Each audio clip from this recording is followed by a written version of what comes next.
Is the McKenzie technique an effective method at treating herniated discs in the low back? That's what we're going to explore in this video.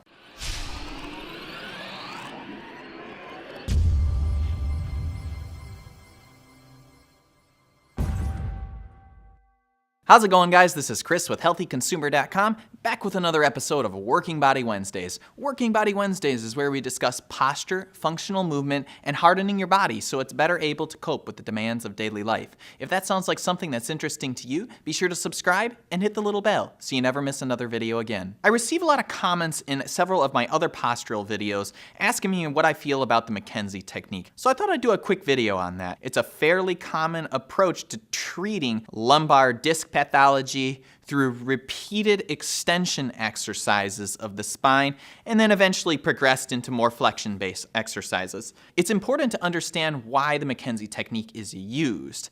A lumbar disc will herniate typically if someone is bending forward from the spine because this makes the disc more likely to protrude backwards from the forces, especially if you introduce rotation while you are bending forward. There are a lot of factors that will determine whether or not you're going to herniate a disc. But the general idea behind the McKenzie technique is when you start to create extension through the spine, you're sending the disc back to where it belongs. Now, it sounds really great in theory. I typically don't use this approach with clients unless they are able to reproduce it really well. I'm sure that a specialized therapist who is really on their game can do this well and get great results. However, I think the average therapist who is not monitoring somebody closely and telling someone to repeatedly extend through their spine is not addressing the problem adequately. And here's the reason why. Let's say you have a herniated disc in your low back.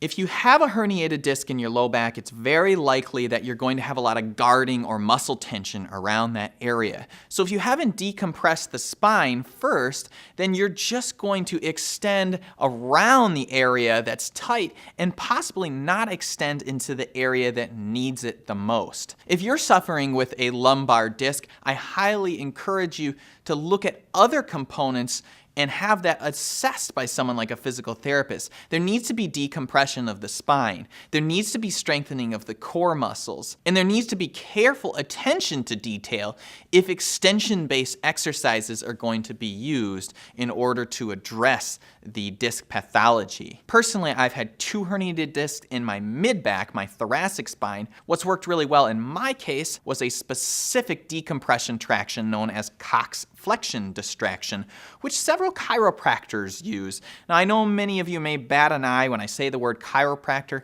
but the one that I have worked with has been very specialized and isn't doing high-velocity manipulations, which, by the way, you should never do if you have a herniated disc. Never let someone do a quick thrust of your spine if you know that you have disc pathology. You're asking for a disaster. That being said, you could combine different types of therapy, so the Cox-Flexion Distraction with something like a very specified McKenzie extension exercise could help you recover in your herniated disc. If you have anything like drop foot where you can't lift your foot up, or you're having a lot of weakness in the legs or symptoms down the legs, you need to immediately see a physician. So in summary, what I'm saying here is, could this be beneficial? Possibly, if it's implemented correctly and you are monitored closely. Just make sure that you are extending from the right section of your spine if it's prescribed by your physical therapist. What sorts of things have helped you in the recovery of your herniated disc? I'd love to hear in the comments section below, so go ahead and leave a comment down there. This has been another episode of Working Body Wednesdays. I try to post every Wednesday at 5 p.m. Eastern Time. If you enjoyed this video, be sure to subscribe and hit the little bell so you never miss another video again. I look forward to seeing you next Wednesday.